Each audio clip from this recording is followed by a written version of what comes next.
8 जुलाई 1991 Indian express अखबार में एक ऐसी फोटो छपी जिसने पूरे देश को हिलाकर रख दिया। फोटो में एक जहाज पर लोडिंग हो रही थी। पास में भारी सिक्योरिटी में आरबीआई की कई वैन्स खड़ी थी। न्यूज थी कि भारत सरकार देश का सोना गिरवी रख रही थी, करीब 21,000 किलो सोना।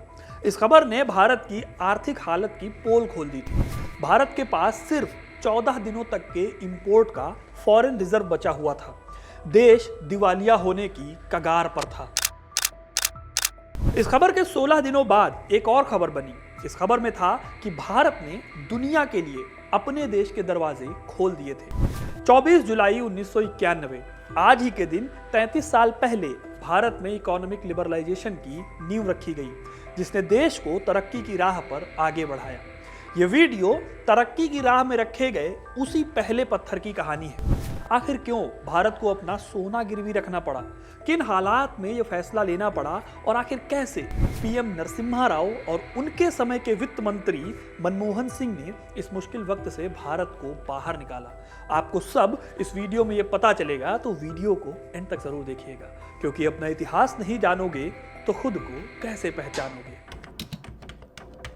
24 जुलाई 1991 को जब मनमोहन सिंह ने 2 घंटे लंबा बजट भाषण पढ़ा तो उसमें उन्होंने एक बात कही थी, किसी विचार का सही समय आ जाए तो फिर उसे कोई ताकत नहीं रोक सकती। यह बात उन्होंने अपनी नई आर्थिक नीति के सपोर्ट में कही थी। लेकिन दोस्तों, सोचने वाली बात है कि आजादी के 50 सालों में ऐसा क्या हुआ था कि मनमोहन सिंह को यह बात कहनी पड़ी और भारत की अर्थव्यवस्था को लेकर एक बिल्कुल नई और फ्रेश पॉलिसी लानी पड़ी। जब हमारा देश आजाद हुआ था तब से ही हमारे देश के हाल कुछ अच्छे थे नहीं। आजादी के बाद से ही फाइनेंशियल लेवल पर भारत को कई दिक्कतों का सामना करना पड़ रहा था। इकोनॉमिक रिफॉर्म्स की बात होती थी, लेकिन कभी भी ग्राउंड पर इनको लेकर कोई एक्सेप्टेंस नहीं बनी। देश में लाइसेंसी राज था, बाहरी कंपनियां यहां पर आ नहीं सकती थी, विदेशी सामानों पर बहुत ज्यादा टैक्स था। इंदिरा गांधी ने 1966 में इन टैक्सेस को कम करने की कोशिश की, लेकिन फेल हो गई। राजीव गांधी के टाइम पर भी इकोनॉमिक रिफॉर्म हो नहीं सके। इस बीच जैसे तैसे देश का काम चलता रहा। सोच कर देखिए, हमारे देश में 1991 से पहले तक बस एक टीवी चैनल था, दूरदर्शन। एग्रीकल्चर से लेकर डिफेंस तक में हमें इंपोर्ट करना पड़ रहा था। इस बीच इकोनॉमी लगातार खराब होती जा रही थी। इस बीच आपातकाल, पाकिस्तान के साथ 65 और 71 की जंग, इन सब ने देश की इकोनॉमी की कमर को तोड़ दिया था। फिर आगे चलकर जब 90 का दौर आया तो इन सारी प्रॉब्लम्स ने मिलकर भारत को और भी बुरी हालत में पहुंचा दिया। 1988 में आईएमएफ ने पीएम राजीव गांधी को वार्न किया था कि देश क्राइसिस की तरफ बढ़ रहा है, जिससे बचने के लिए लोन लेना जरूरी था। इस लोन पर शायद काम भी हो जाता आगे चलकर, लेकिन क्योंकि जनरल इलेक्शन पास थे, यानी लोकसभा के चुनाव, इसलिए यह काम हो नहीं पाया। फिर 1989 में इलेक्शंस हुए, विश्वनाथ प्रताप सिंह की सरकार बनी। इस सरकार को कांग्रेस और बीजेपी दोनों ने सपोर्ट दिया था। हालांकि यह सरकार ज्यादा दिनों तक चली नहीं और 1.5 साल बाद उनकी सरकार गिर गई। फिर चंद्रशेखर पीएम बने, उनके फाइनेंस मिनिस्टर बने यशवंत सिन्हा और उनके इकोनॉमिक एडवाइजर बने डॉक्टर मनमोहन सिंह। दोस्तों, यहां पर जो हम बात करेंगे वो बात करेंगे Manmohan Singh as a finance minister, लेकिन उन्होंने देश को 10 साल एज ए पीएम भी सर्व किया है। आप उनके इस पूरे कार्यकाल को, 10 साल के प्रधानमंत्री के कार्यकाल को 10 में से कितने नंबर देंगे, कमेंट में जरूर बताइएगा। इसी बीच दोस्तों, देश की हालत लगातार गिरती जा रही थी। दिसंबर 1990 में फॉरेन रिजर्व घटकर केवल $2 अरब तक रह गया था।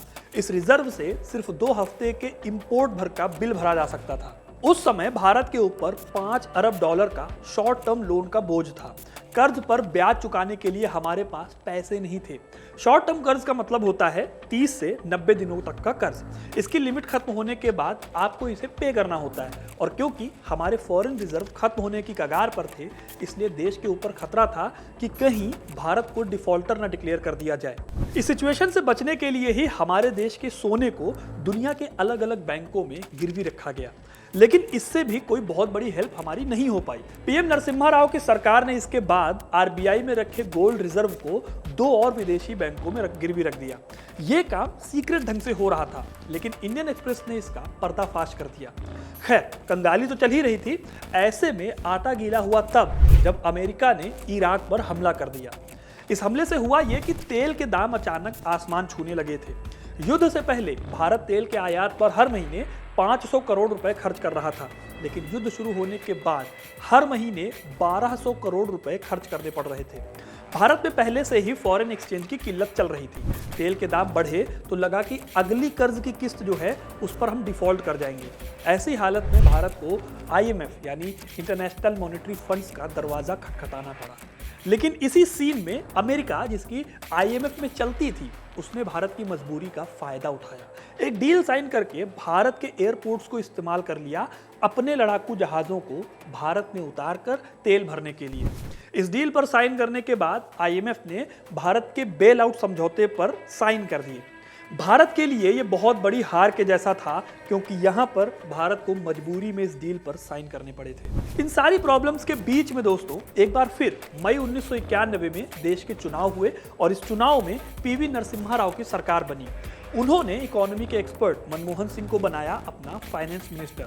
उनकी साख दुनिया भर में काफी अच्छी थी और नरसिम्हा राव को लगा कि उन्हें फाइनेंस मिनिस्टर बनाकर शायद अंतर्राष्ट्रीय बैंकों से कर्ज आसानी से मिल सके। मई महीने में मनमोहन सिंह फाइनेंस मिनिस्टर बने और जुलाई में यानी 2 महीने बाद बजट पेश होना था। हालांकि दोस्तों आपको यकीन नहीं होगा, उनके बजट का पहला ड्राफ्ट रिजेक्ट हो गया था। सही सुना आपने।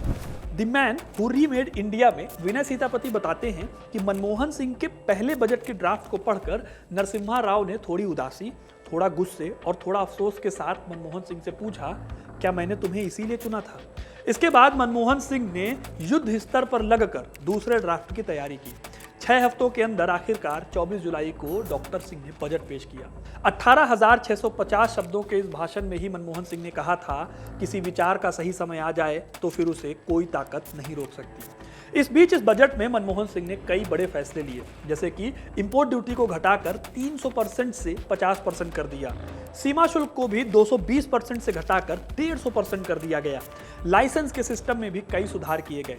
इंपोर्ट के लिए, आयात के लिए जो लाइसेंस की प्रक्रिया थी उसको भी इजी करने का प्रावधान था इस बजट में। बजट में लिबरलाइजेशन, प्राइवेटाइजेशन और ग्लोबलाइजेशन की बात की गई थी। ये इस बजट के फाउंडेशन थे। उदारीकरण यानी कि दूसरे देशों के लिए भारत की अर्थव्यवस्था को खोल देना। निजीकरण यानी कि सरकार की जो कंपनियां उन्हें फायदा नहीं दे रही हैं या उन्हें नुकसान पहुंचा रही हैं, उन्हें धीरे धीरे करके बेचना।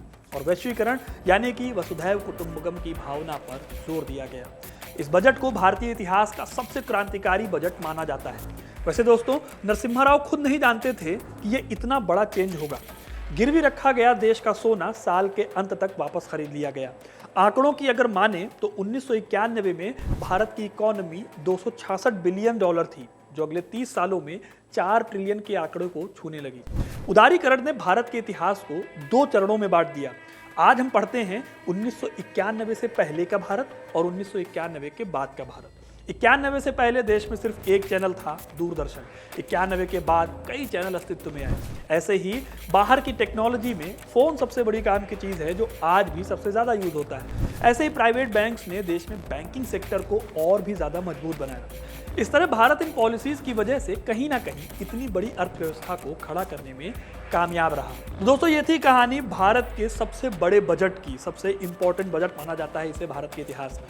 आपको ये कहानी कैसी लगी कमेंट करके जरूर बताइएगा। वीडियो को लाइक और शेयर करना ना भूलें और ऐसी इंटरेस्टिंग कहानियों के लिए, इतिहास से जुड़े रहने के लिए हिस्ट्री कनेक्ट को सब्सक्राइब जरूर